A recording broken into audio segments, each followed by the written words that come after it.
tardes, jóvenes, ¿cómo están? Un gusto poderme dirigir a ustedes.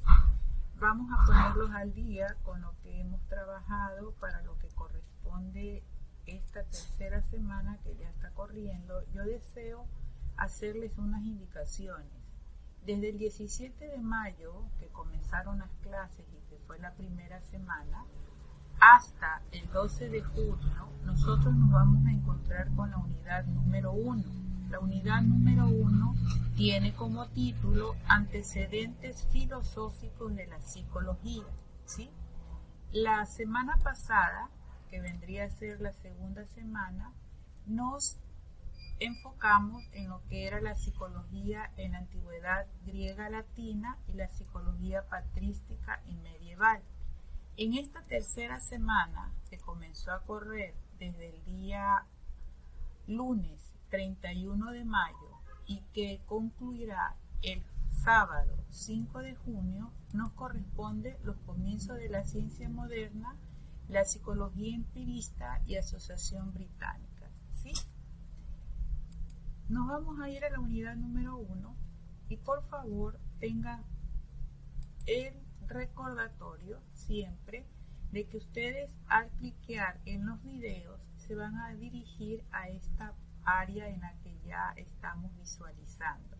Van a encontrar la reunión sincrónica que tuvimos en nuestro primer encuentro, que fue un día viernes y que lo realizamos el 29 de mayo, es esta.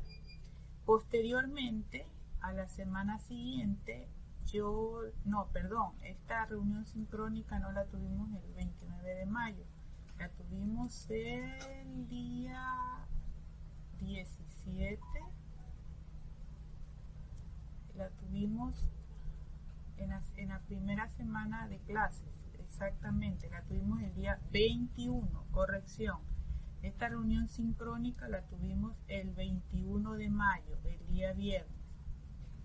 La siguiente semana, que viene a ser del 24 al 29, yo les envié este video que corresponde a la primera semana de clases ya formales, ¿sí? Y un mensajito en el cual les daba algunas indicaciones. Aquí mismo van a encontrar carpeta de información en la cual está el correo que les llegó hoy día en la plataforma, está nuevamente el video de mensajito y está también el resumen de todo lo que se chateó en la reunión sincrónica, ¿sí? Van a encontrar material de apoyo en el que hay enlaces a los que ustedes deben de irse a dirigir en sus horas de estudio autónomo para ir ampliando el conocimiento de lo que se trata en esta unidad. Asimismo, ejemplos de tareas que ya les he dicho, aquí hay ejemplos de tareas de cómo es el análisis y ejemplos de tareas de cómo es la infografía, ¿ok? Y también material de lectura. Este material de lectura son artículos científicos que corresponden a lo que se está manejando en esta primera unidad, ¿sí? Eso como recordatorio y aclaración que se hace en estas primeras semanas. Ya estamos a mediados de la tercera semana y solamente les haré estos recordatorios hasta esta semana, es decir, hasta este día viernes, que es de fecha 4 de junio, en donde tendremos una reunión sincrónica, ¿sí? Acabo de subirles las diapositivas que corresponden a esta semana. En estas diapositivas encontraremos información relacionada al tema que nos atañe de estudiar, ¿sí? Tenemos la unidad 1, recuerden, el tema de la unidad 1 es antecedentes filosóficos de la psicología. Estamos en la semana del 31 de mayo al 5 de junio y tenemos como subtema los comienzos de la ciencia moderna, la psicología empirista y asociaciones británicas. Posteriormente pasamos a una diapositiva que nos hace una línea de tiempo del comienzo de la psicología como ciencia moderna. A continuación vamos a encontrar los comienzos de la ciencia moderna, ya más directamente en el área de estudio, ¿sí? Posterior a ello vemos la psicología empirista, una información que nos va ingresando ya al tema propiamente dicho.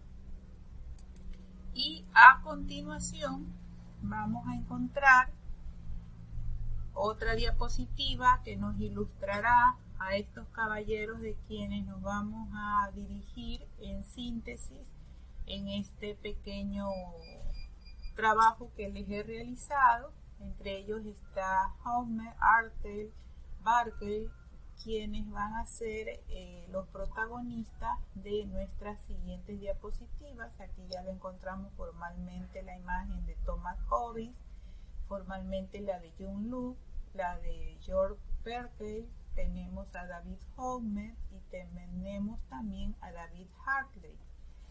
Vamos a encontrar unas indicaciones en las cuales les hago hincapié en que utilicen los recursos educativos de la unidad, donde encuentran los videos semanales, las diapositivas y el compendio.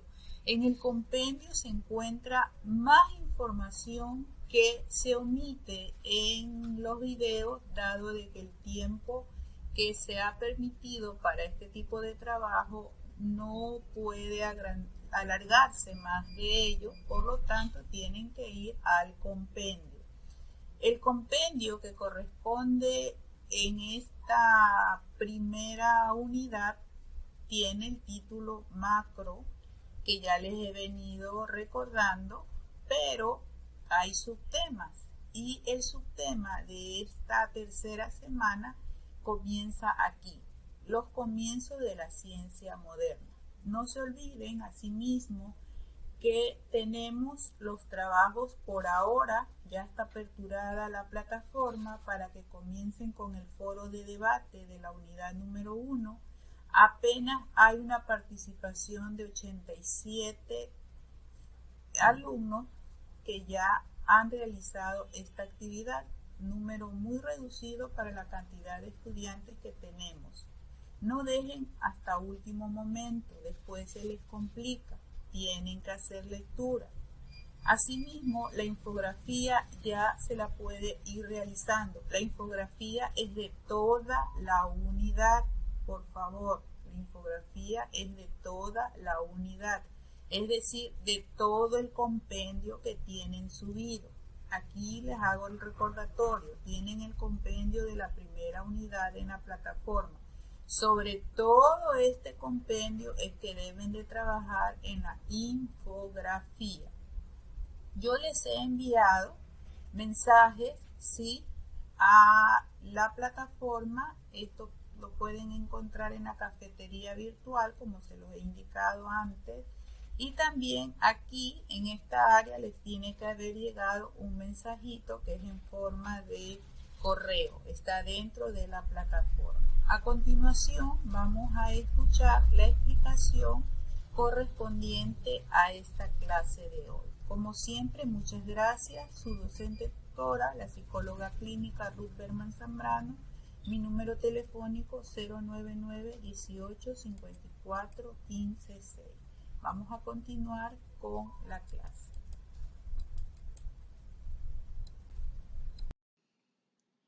Y vamos a avanzar en lo que está denominado como la teoría del conocimiento.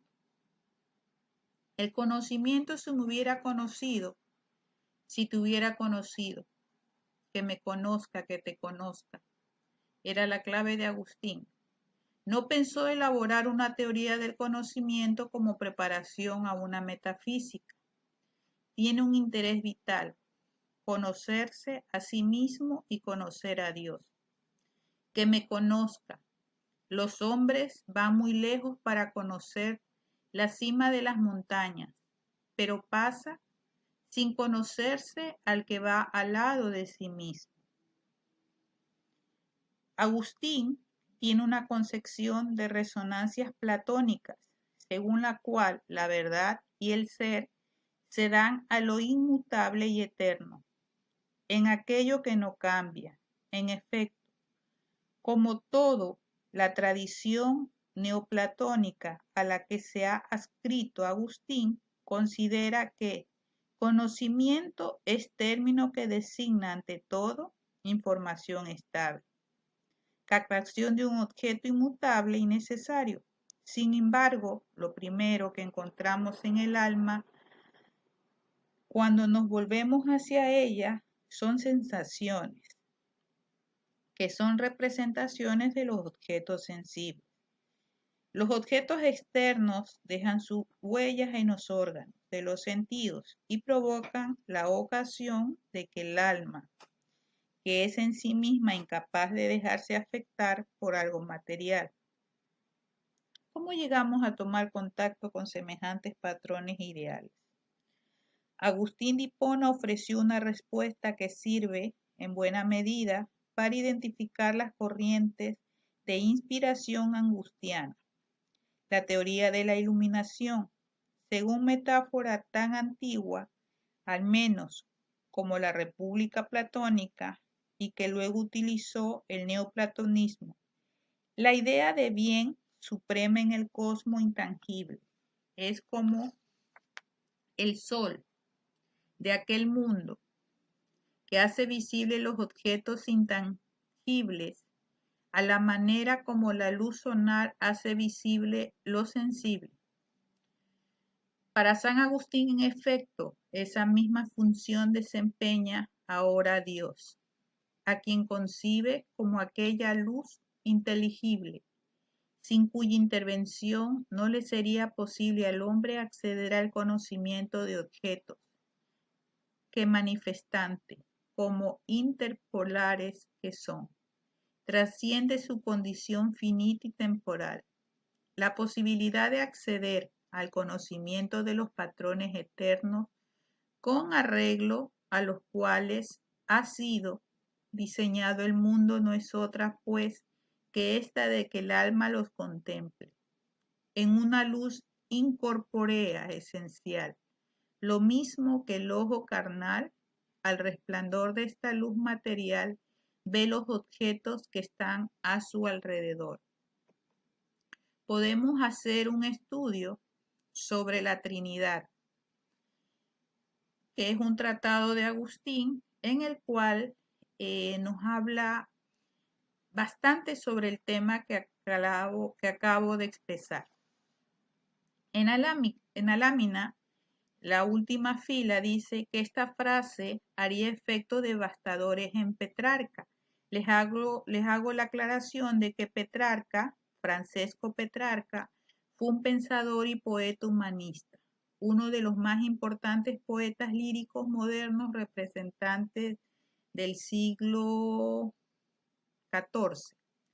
Él nació en los años de 1300, más o menos, y muere a la edad de los 70 años en Italia. Él fue muy perturbado por las opiniones y declaraciones de San Agustín. Agustín nos manifiesta de que el alma es creada por Dios, pero no nos dice ni cómo ni cuándo.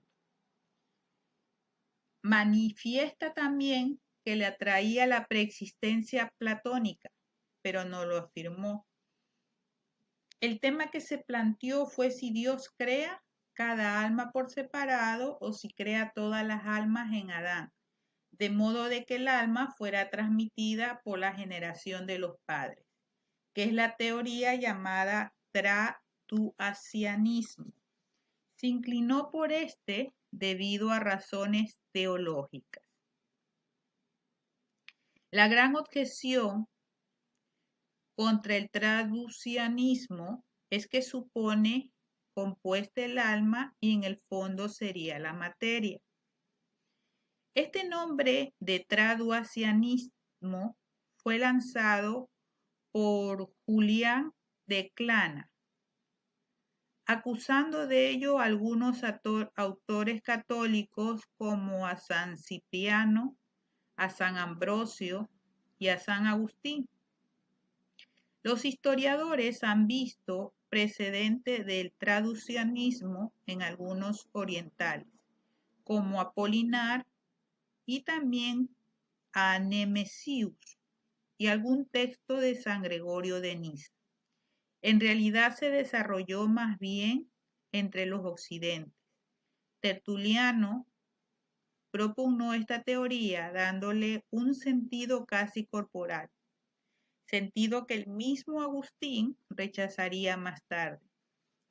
No apareció claro en ningún otro, a no ser que más tarde San Lucifer de Cagliari y su discípulo Genadio y Rufino, también en Lactiano y San Jerónimo, niega esto último, mientras que con exageración dice que la mayor parte de los occidentales son partidarios de esa doctrina. La verdad es que el tema aún no había sido dogmatizado, definido, y subsistían dudas entre algunos autores si no lo estudiaban a fondo. Rufino así lo confiesa y Jerónimo no deja de recordar. En Edad Media, que es en la que nos encontramos, se demuestra y se impone el creacionismo y se dan numerosas razones contra el traducianismo, muchos por respeto a la duda agustiniana no se atreven a condenar la doctrina. Hugo de San Víctor y Alejandro de Ales preparan el camino para la afirmación definitiva del creacionismo. Pedro Lombardo toma decisión decidida contra el traducianismo, presentándolo como contrario a la doctrina de la Iglesia. Con Santo Tomás de Aquino se muestra con más exhaustividad y profundidad la verdad del creacionismo y se rechazará el traducianismo. ¿Sí? Hago una aclaración más o menos de qué viene a significar esta palabrita de la cual hacemos mención. Los comienzos de la ciencia moderna. Para quien redactó este compendio, ha causado gran impacto quien viene a ser Juan Luis Vives March, ¿sí? La sabiduría y la obra de Juan Luis Vives, el creador del compendio, la comienza a estudiar gracias a él. Hace unos 10 años nos manifiesta por motivo de investigaciones en tesis de licenciatura en las facultades en las que él se encontraba. Aquel trabajo sobre la filosofía humanista del valenciano fue una primera aproximación al pensador, a su obra y a los estudios que se habían realizado hasta entonces. Ya en ese primer momento él pudo comprobar el interés de los pensamientos de Vives, estrechamente unido a su vida y a las vicisitudes de su época. Sin duda apasionantes, que dejaban descubrir una preocupación fundamental por lo más profundo del ser humano, por su ser esencial, por las grandes posibilidades de su desarrollo personal y por su destino eterno. Este planteamiento radical, refiriéndose a la misma naturaleza humana, a lo que tiene de permanente, aunque expresado en los contextos históricos, concreto y como respuesta precisamente a los acontecimientos vitales de la época en la que vive, fue testigo. Le confería una gran actualidad a los días, más si cabe por la necesaria referencia al humano frente a la deshumanización de la época. Adentrado en el complejo del mundo de la filosofía del renacentismo por la difícil separación entre una ciencia y otra y por la conversión de los humanistas a cualquier sistema, la conciencia de la celebración del quinto centenario del nacimiento de Vives motivó un trato y cambio de impresión muy enriquecedora con los principales investigadores en la obra de Vives. Vives dice que nació en Brujas en el año de 1540. Fue un humanista y pensador español, nacido en una familia de judíos conversos. Estudió en las universidades de Valencia y París. Desde 1512 se estableció en Flandes, donde fue profesor de la Universidad de Lovaina y entabló una estrecha relación con Erasmus de Róterdam. También mantuvo amistad intelectual con Tomás Moro, que lo llevó a enseñar en la Universidad de Oxford desde 1523.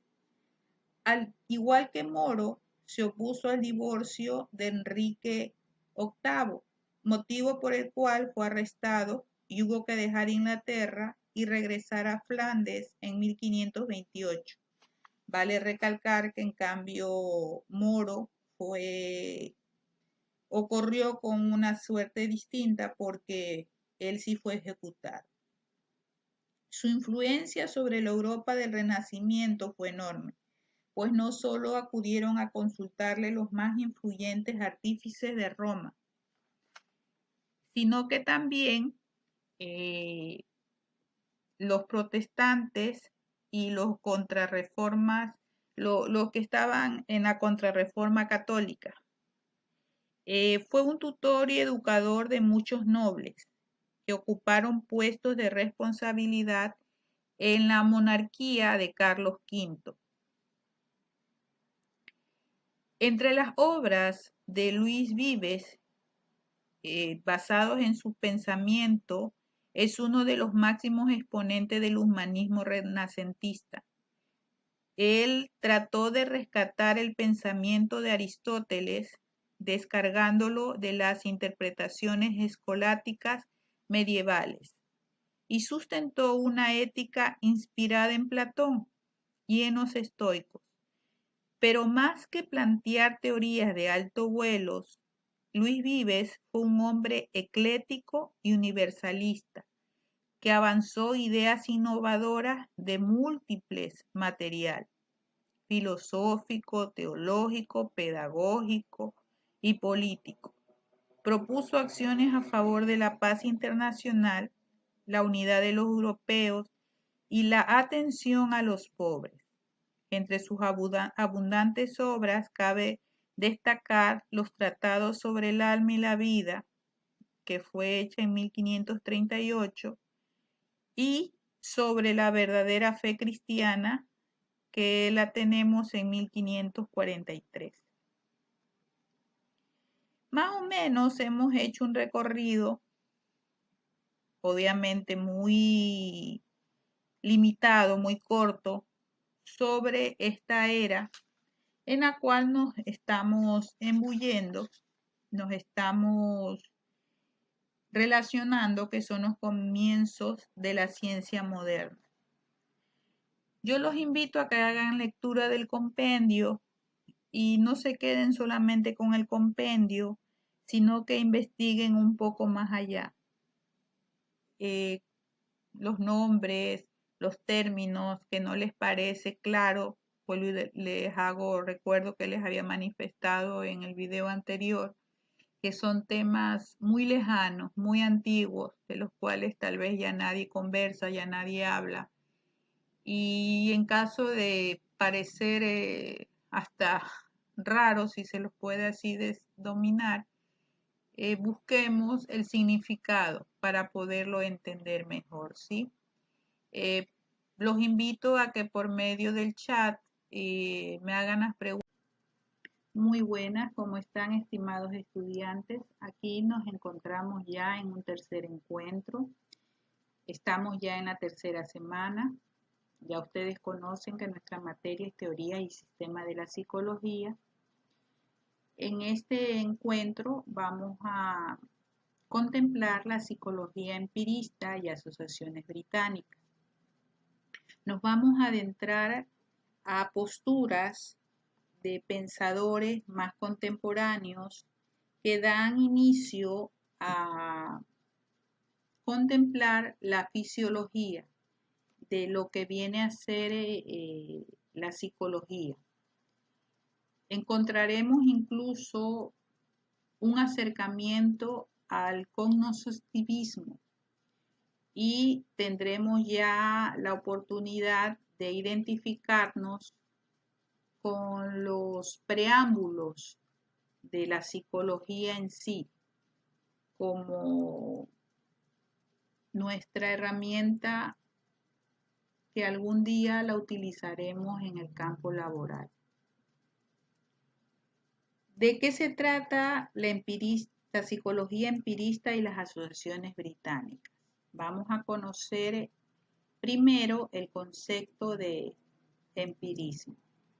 Proviene de un término griego que es emperia, que significa experiencia. En un sentido amplio, es empirista toda teoría para la cual la experiencia, entendida como percepción, es el origen y límite del conocimiento. Conocemos a partir de lo que percibimos, y nada que no sea perceptible puede ser conocido.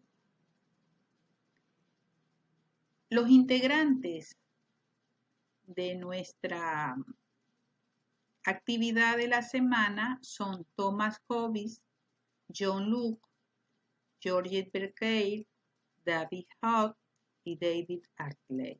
Vamos a ir hablando de uno de ellos poco a poco.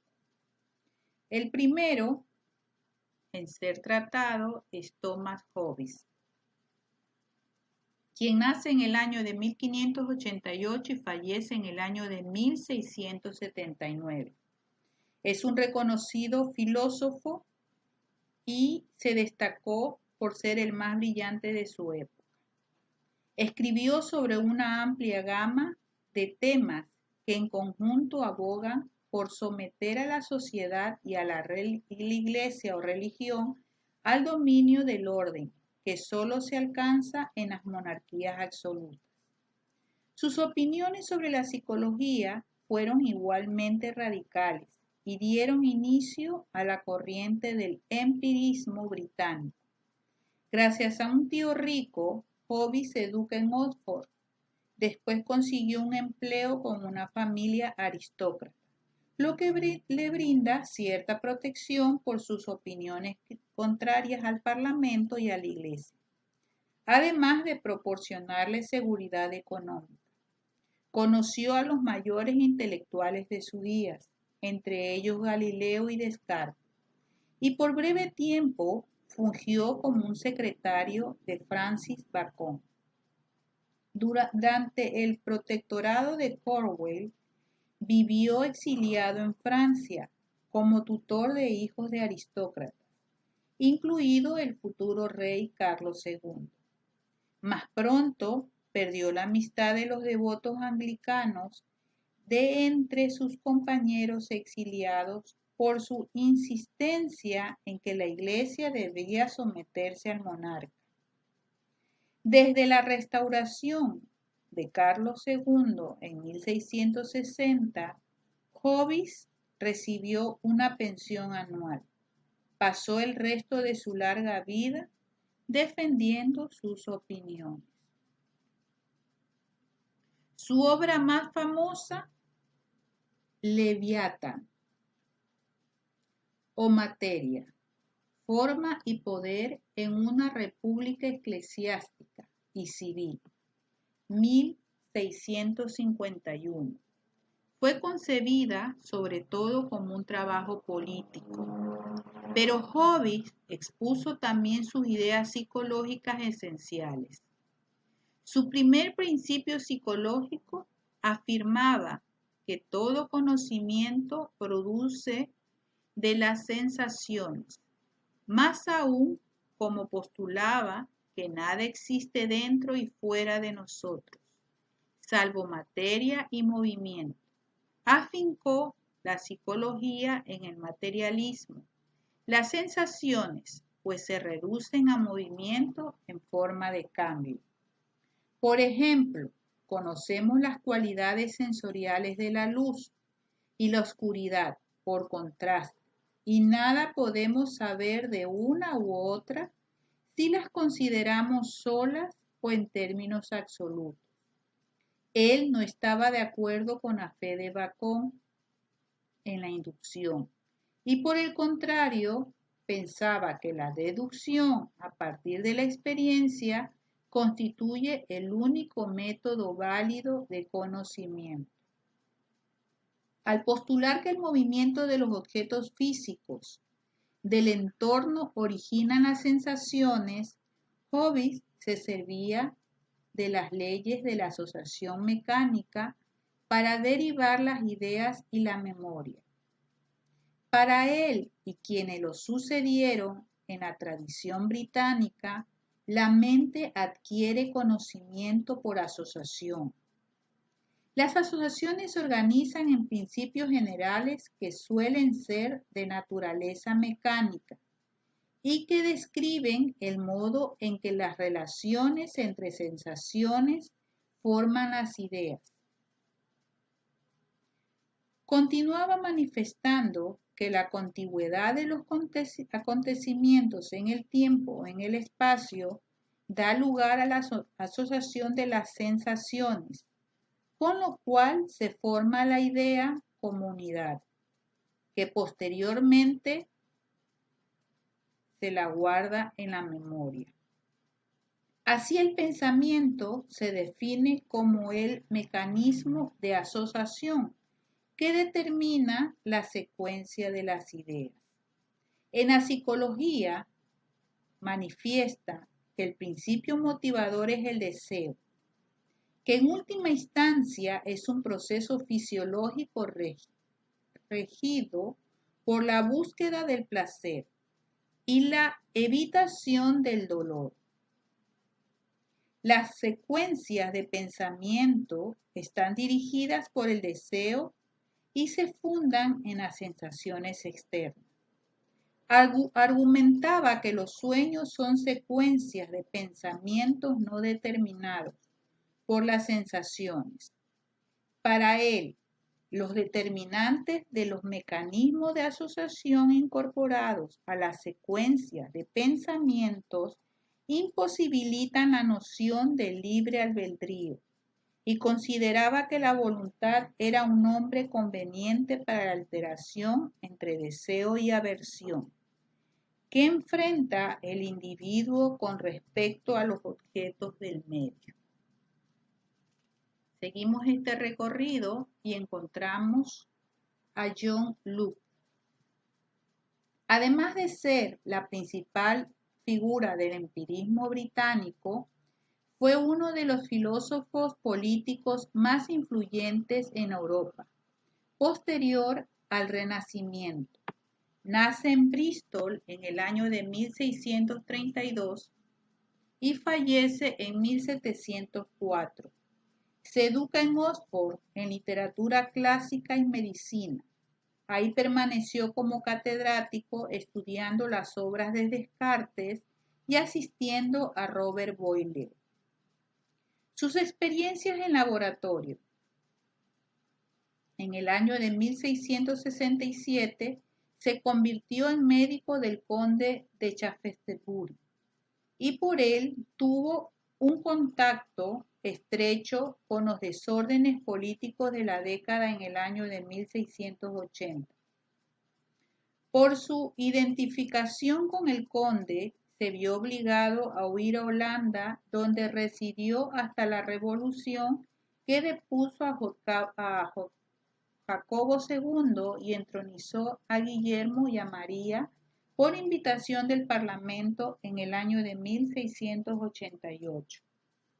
Las opiniones políticas de Locke afirmaban que las capacidades del individuo no son hereditarias, sino que están determinadas por la experiencia o el ambiente, y que el único gobierno apropiado es el que autoriza el gobernante.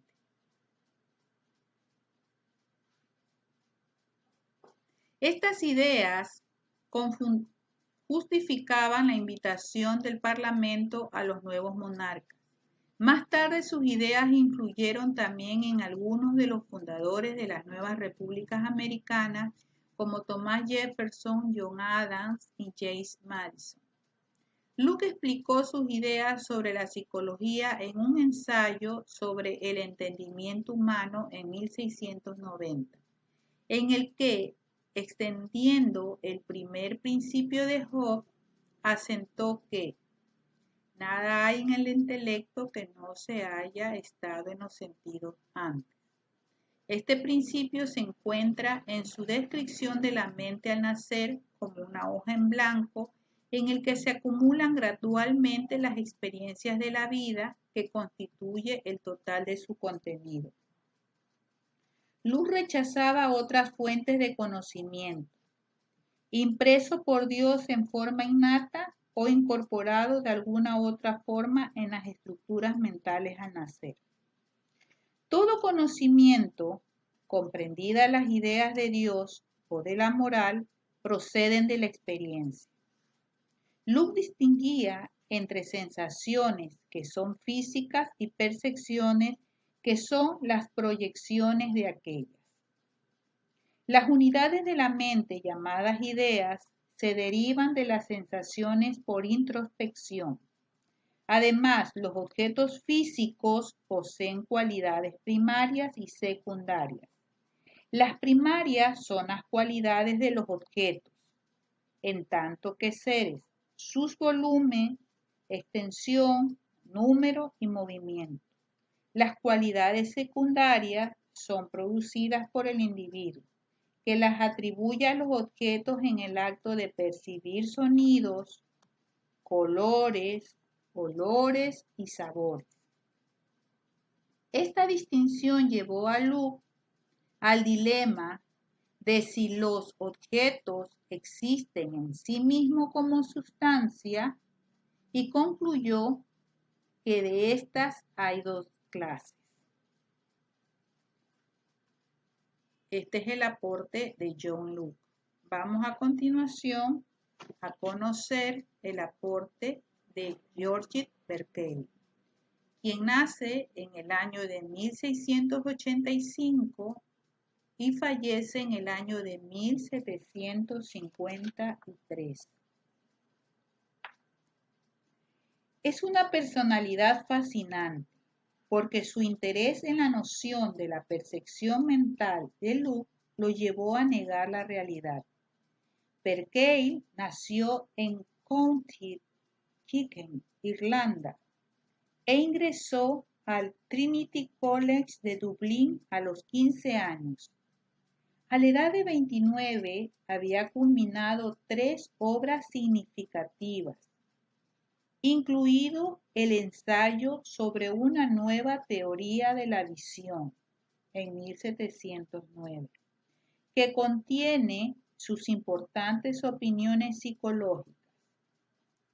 Para Berkeley, se convirtió en prelado anglicano y en 1728 se embarcó al Nuevo Mundo para establecer en las Bermudas un colegio para la difusión del Evangelio entre los salvajes americanos. Llegó a Newport y pasó 3 años entre los principales intelectuales de Nueva Inglaterra, entre ellos Jonathan Edwards, Whitelaw. En la actualidad, su casa cerca de Newport es ahora un museo que exhibe artículos de Berkeley en su estancia. Como los fondos para su colegio nunca llegaron de Inglaterra, tuvo que regresar y en el año de 1734 fue nombrado obispo de Cluny en Irlanda. De acuerdo a Berkeley, si todo conocimiento procede de los sentidos, la realidad existe solo en tanto que la mente lo perciba. Locke trató de salvar la realidad con su noción de las cualidades primarias en los objetos en sí. Por su parte, Parkey afirmaba que no tenemos forma de probar la existencia de unas cualidades primarias, independiente de los sentidos, es decir, por medio de las cualidades secundarias. Así que descartó esta noción y aseveró que las sensaciones y las percepciones son la única realidad de la que podemos estar seguros. Parkey se sirvió de los principios de asociación para explicar la acumulación de conocimiento en una versión del atonismo. ¿Qué es el atonismo? Es una doctrina que explica la formación del mundo por la concurrencia fortuita de los átomos. La doctrina filosófica del atonismo fue concebida por filósofos griegos de los siglos V y IV a.C. y luego continuada por Epicuro y su escuela.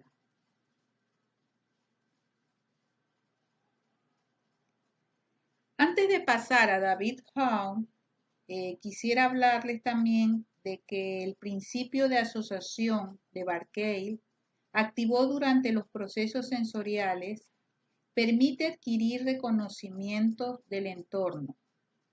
Parkey explicaba que la percepción de la profundidad mediante asociaciones entre palabras, en tanto que la fisiología de la retina se hace cargo de la percepción en dos dimensiones. La tercera resulta de una experiencia con objetos a varias distancias y nuevos movimientos para acercarnos o alejarnos de ellos. Una asociación entre la sensación ocular y nuestra experiencia genera la percepción de la profundidad. Algunos críticos ven un absurdo la postura de Parkey. La cuestión de la existencia de los objetos físicos independientes de una mente que los perciba ha sido propuesta a veces en la forma de la situación del árbol que cae en el bosque. ¿Hace algún ruido? Parkey diría que el árbol no produce ningún ruido si no hay mente que lo escuche. De hecho, si una mente no habría ningún árbol ni ningún bosque. La postura de Parkey es una progresión a partir de Descartes que fortalece el empirismo sin restarle importancia a la mente, como habían dicho los sensualistas. Ahora sí, vamos a conocer a David Hume. Nacido en Edimburgo en el año de 1711 y fallece en el año de 1776. De una familia relativamente acomodada y educado en los dogmas calvinistas del presbiterianismo escocés. Ingresó muy joven a la universidad, pero al cabo de 3 años la abandonó para dedicarse por completo a la filosofía a expensa de la religión de su niñez. Aceptó varios puestos como secretario tutor para completar los ingresos de su herencia. Sus primeros escritos sobre psicología política y religión llamaron poco la atención, pero gradualmente sus ataques a las creencias cristianas establecidas le ganaron una reputación controvertida de filósofo político ateo. En 1752 fue electo bibliotecario de la Facultad de Leyes de Edimburgo. Con el acceso a una vasta colección de libros, escribió su historia de Inglaterra, en 1754 hasta 1761, y recibió elogios por su admirable erudición. Los trabajos psicológicos de Hume están contenidos en el Tratado sobre la Naturaleza Humana, 1739, que más tarde elaboró con el título de Investigación sobre los antecedentes entendimientos humanos, en 1748.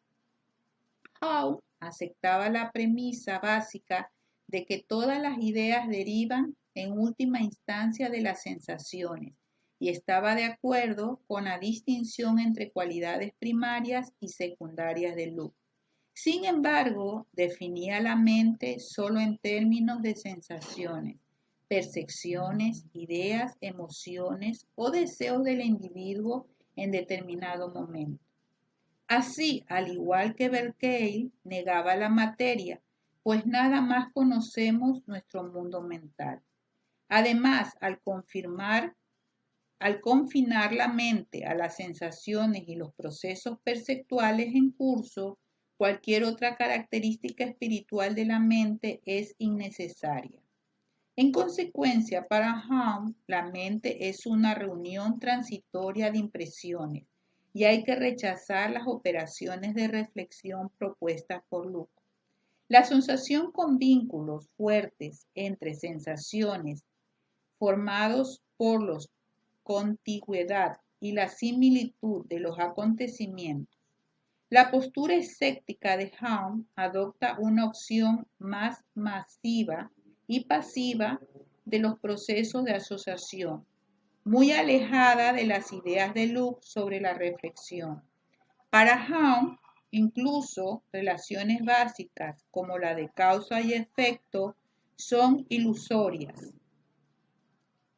Como ejemplo, citaba la percepción de una flama seguida de la percepción del calor. Aunque atribuyamos el calor al agente casual de la flama, en realidad lo que observamos es una sucesión de acontecimientos y le imponemos una relación de causa y efecto derivado del hábito.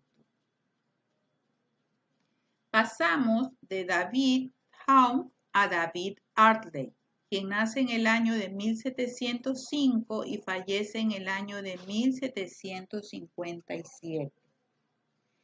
Se educó originalmente como miembro del clero, pero encontró la biología más de su gusto y se hizo médico. Después de pasar largo tiempo reuniendo datos públicos, Observaciones sobre el hombre, 1749, que contiene sus ideas sobre la psicología. En esencia, Hartley estableció una base fisiológica para la psicología empírica de Hume, extendiendo los principios de asociación de Hobbes y Locke. Y como responsable de la formación de ideas y del almacenamiento de la memoria, Hartley explica todas las actividades humanas, incluidas las emociones y la razón, con mecanismos asociacionistas. Para él, las asociaciones se forman por la contigüidad de los acontecimientos y se fortalece por la repetición. Más aún, las conexiones nerviosas del cerebro son el correlato de todas las operaciones mentales. Creía que la vibración de las fibras cerebrales forma la base de las ideas.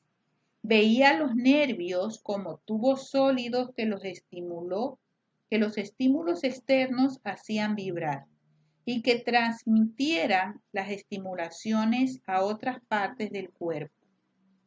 Las vibraciones nerviosas estimulan otras más pequeñas en el cerebro, que según Hartley, pues son la base fisiológica de las ideas.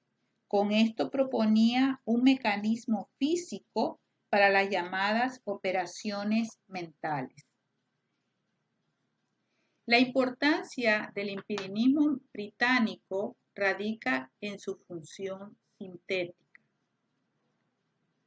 Definió su psicología en el marco empírico propuesto por Hobbes y elaborado por Locke.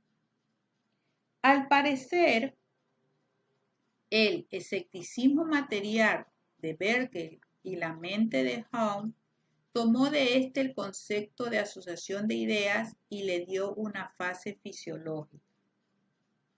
De acuerdo con Hartley, todas las actividades mentales tienen una correspondiente actividad fisiológica. La asociación de las ideas es el aspecto mental de la asociación sensorial de los acontecimientos que ocurren en el mismo lugar o en el mismo tiempo. La psicología fisiológica de Hadley reunió tendencias parecidas a las de Cadillac y sus seguidores en Francia, pero hizo una distinción significativa al retener la necesidad de alguna noción de actividad mental. Para hacer un resumen breve de este punto, digamos que los principales empiristas británicos ofrecieron una psicología basada en experiencia. Los datos de los sentidos constituían el primer estado de la mente. Las asociaciones eran el mecanismo fundamental para relacionar el nivel sensorial con los procesos mentales superiores. Así, lo que llamamos aprendizaje ocupaba un lugar crucial en esta psicología. La tendencia a reducir las operaciones mentales a ideas o sensaciones más simples se aprecia con claridad en Hume y Hartley. Este reduccionismo, al igual que el pensamiento francés, es un problema, porque sus implicaciones lógicas eliminan incluso la necesidad de una psicología. Los sucesores de estos primeros filósofos suavizaron el empirismo radical para tratar de remediar la situación. Bueno, queridos estudiantes, hemos llegado al final de esta actividad. Yo les pido, por favor, continúen contactándose conmigo como lo han hecho hasta ahora y esperemos que el desarrollo de todas estas actividades que están propuestas en la plataforma y que ustedes la tienen a manera de trabajos y tareas tengan un buen desarrollo y un buen fin. Recuerden, mi número es 099-18-54-15-6 para los que quieran comunicarse conmigo, estoy a las órdenes, o también lo pueden hacer por medio de la plataforma. Dios me los bendiga y un abrazo fraterno.